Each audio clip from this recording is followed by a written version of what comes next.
कर्नाटक प्रदेश और तमिलनाडु प्रदेश ने एक साथ मिलकर एक ऐसे डकैत को पकड़ने के लिए योजना बनाई क्योंकि वह चंदन की तस्करी करता था और हाथियों का शिकार करता था। इसको पकड़ने के लिए लगभग 100 करोड़ से ज़्यादा रकम खर्च हो जाती है, लेकिन 36 सालों तक जंगलों पर राज चलता था। वो पकड़ा ही नहीं जाता है। हालांकि तमाम कोशिश की जाती है और वो कोशिश नाकाम हो जाती है लगातार। वीरप्पन को पकड़ने के लिए उस पर इनाम भी रखा गया कि कोई जिंदा या मुर्दा अगर वीरप्पन को पकड़ के लाएगा तो उसे 5 करोड़ का इनाम दिया जाएगा। लेकिन किसी की हिम्मत ही नहीं होती थी वहां तक पहुंचने के लिए, क्योंकि उसने 184 लोगों की हत्या की थी और साथ ही 2000 से हाथियों का शिकार किया था।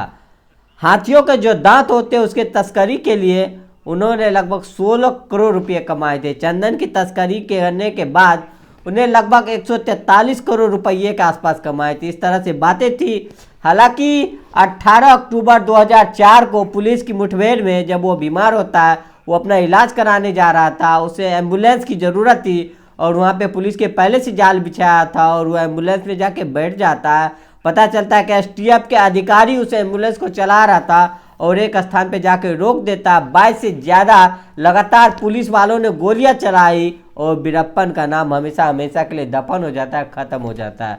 उसका नाम तो ख़त्म हो जाता है, लेकिन दसन के नाम में उसका नाम हमेशा आता है। और ऐसे ही फिल्म का एक डायरेक्टर लेखक अशोक कुमार, उसके दिमाग में कहीं ना कहीं एक आइडिया पनप रहा था वीरप्पन को लेके और ऐसा दावा किया जा रहा है, मीडिया रिपोर्ट में बताया जाता है कि वहीं से वहाँ पे पुष्पा फिल्म का एक आइडिया आया।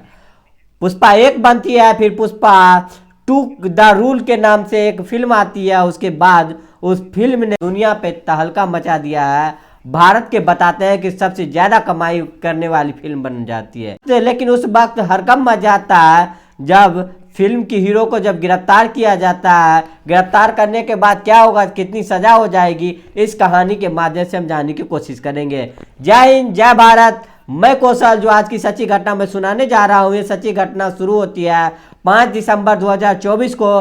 भारत ही नहीं बल्कि दुनिया के अलग अलग हिस्सों में एक फिल्म रिलीज होती है जिसका नाम होता है पुष्पा 2। जैसे ही रिलीज होती है सुबह 10 बजे के आसपास, हालांकि कई दिनों से पहले ही टिकट बुक हो चुकी थी।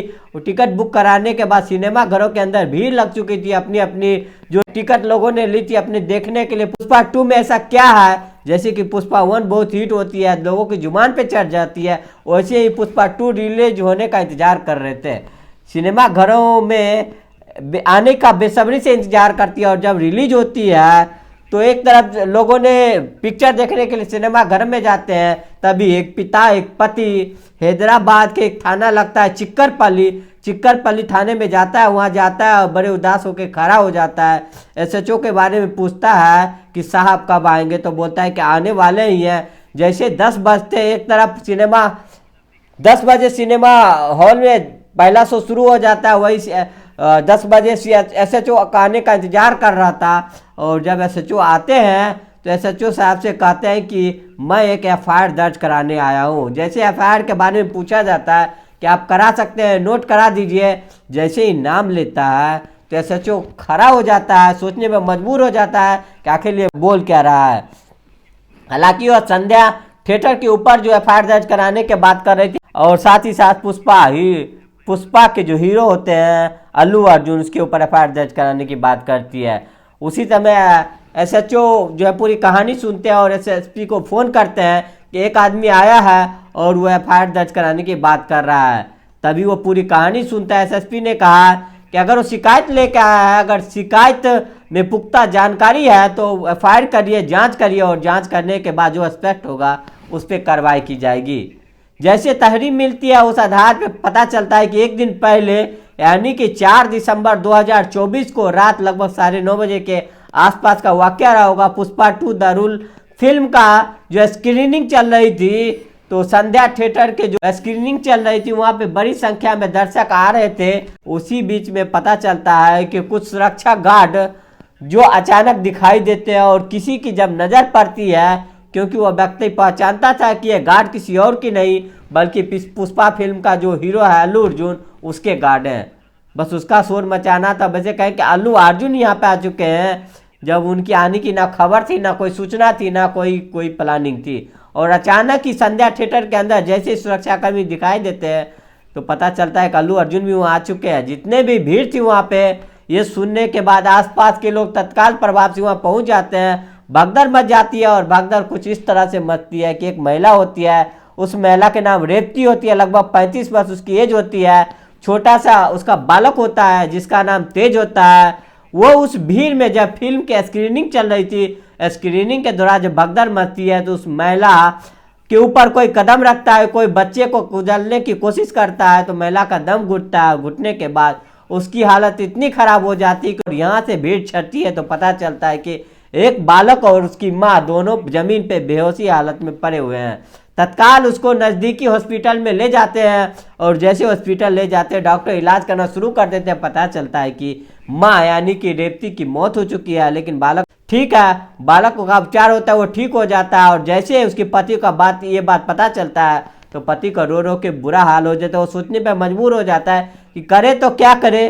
तो वह अगले दिन होने का इंतजार करता है और इंतजार करने के बाद सीधे वो थाने पहुंच जाता है चिकरपल्ली में। वहां जाने के बाद पूरी कहानी सुनाता है और कहानी सुनाने के बाद पुष्पा फिल्म का हीरो अल्लू अर्जुन के ऊपर एफआईआर दर्ज होती है और जो चंदा थिएटर के मालिक होते हैं उसके खिलाफ ऊपर भी मामले दर्ज होती है। उसके ऊपर एक तो मामले दर्ज होते हैं और दिसंबर 2024 को जो फिल्म चल रही थी सिनेमा घर में, एक तरफ से भीड़ जुट जाती है। लोगों को याद आता है 90 के दशक, 70 का दशक, 80 का दशक, जिस तरह पहले फिल्म के लिए थिएटर में भीड़ लगी होती है, उस तरह पुष्पा 2 को देखने के लिए भीड़ जुट जाती है। लगातार कमाई पे कमाई कर रही थी। इधर माँ भी मर जाती है, इधर पिता जो है एफआईआर रजिस्टर करा देते हैं। उसके बाद 7 दिसंबर 2024 को अल्लू अर्जुन की तरफ से एक प्रतिक्रिया आती है।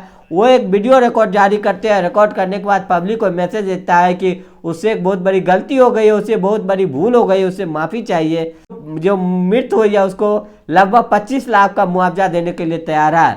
जैसे ही ये बात आती है उसके जो फैंस होते हैं वो खुश हो जाते हैं कि इस हीरो का दिल कितना बड़ा है कि जो एक ही झटके में 25 लाख देने की घोषणा कर, जैसा तो कोई नहीं करता है। लेकिन एक तो प्रतिक्रिया और दूसरी तरफ सोशल मीडिया पे ये प्रतिक्रिया आती है कि फिल्म तो बहुत कमाई कर रही है, इसीलिए इस हीरो को कुछ ज़्यादा ही भाव बढ़ गया है। इस तरह किसी के मौत के बाद किस तरह कोई कैसे खरीद सकता है।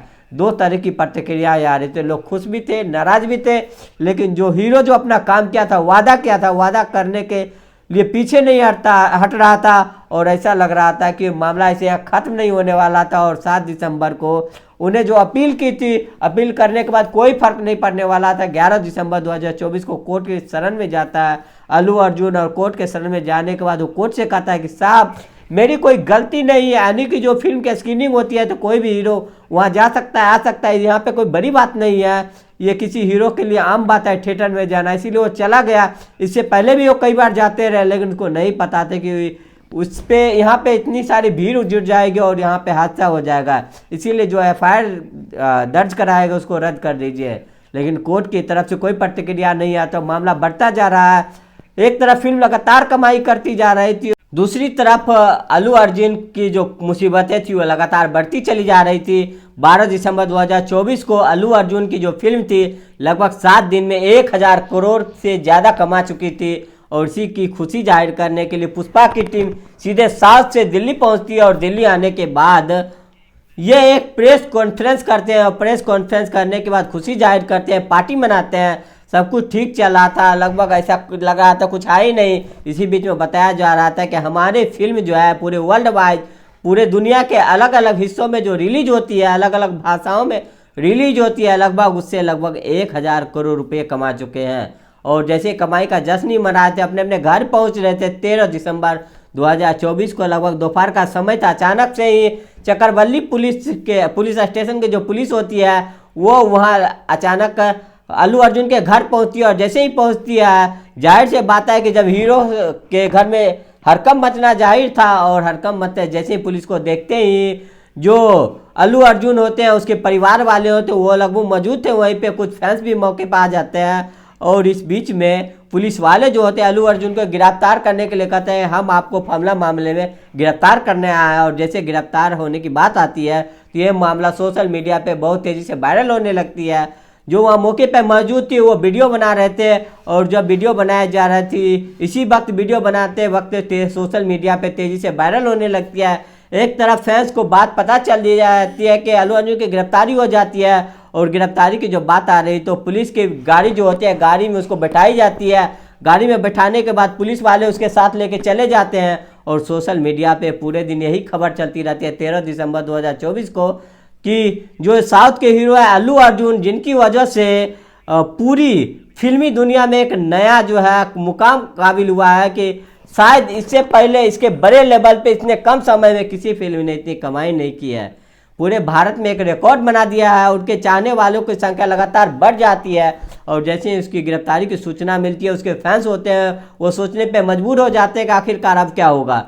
दरअसल हमने इस पर रिसर्च किया तो BNS यानी कि भारतीय न्याय संहिता धारा 118 ब्रैकेट ए के तहत अगर ये दोषी पाए जाते हैं तो इनको 3 साल की सजा हो सकती है, साथ ही 20,000 की जुर्माना भी हो सकता है। अगर यदि ऐसा होता है तो अल्लू अर्जुन है वो सलाखों के पीछे जरूर जाएंगे। अगर उस पर दोषी सिद्ध नहीं होता है तो हो सकता है बाइज्जत बरी हो जाए। हालांकि पुलिस जो है वो अपने साथ गिरफ्तार करके ले गई है, और हालांकि 3 साल की तक की सज़ा हो सकती है। इसीलिए सुप्रीम कोर्ट की रूलिंग भी है कि अगर किसी मामले में 7 साल से कम सज़ा होती है तो आप गिरफ्तार नहीं कर सकते हैं, हाथों हाथ जमानत भी हो सकता है। पुलिस को जो भी औपचारिकता है वो ये पूरा पक्का हो जाएगी, क्योंकि रेवती के मौत के मामले में जो मुश्किलें जो है अल्लू अर्जुन के कम नहीं होगी। इस बात को लेकर कहीं कहीं ना फिल्म के इंडस्ट्री के लोग जो हैं बड़े आश्चर्य हो रहे हैं कि आखिर इतनी जल्दी पुलिस को क्या हो गया कि गिरफ्तार कर लिया गया है। ये गिरफ्तार पॉलिटिकल के थ्रू हुई है, ये तो अंदर की बात है, अंदर की बात पुलिस कभी नहीं बताएगी। लेकिन जिस तरह से अल्लू अर्जुन की गिरफ्तारी होती है उसको लेकर फैंस जो है बहुत परेशान है। आगे क्या होगा क्या नहीं होगा इस बारे में कुछ कहा नहीं जा सकता। दोस्तों ये पूरे घटनाक्रम को सुनाने का, किसी को परेशान करना है, किसी को दिल दुखा नहीं, बल्कि आपको सचेत करना, जागरूक करना। आदमी कितना भी बड़ा क्यों ना हो जाए, बाकी देश का राष्ट्रपति क्यों ना हो, प्रधानमंत्री क्यों ना, या बड़ी हस्ती क्यों ना हो, जो संविधान के नियम कानून बनाएंगे वो सबके लिए समान है। इस घटनाक्रम से मुझे एक सीख मिलती है कि कोई कदम से उठाने से पहले सोचना चाहिए, या कि किसी ओहदे पे क्यों ना हो।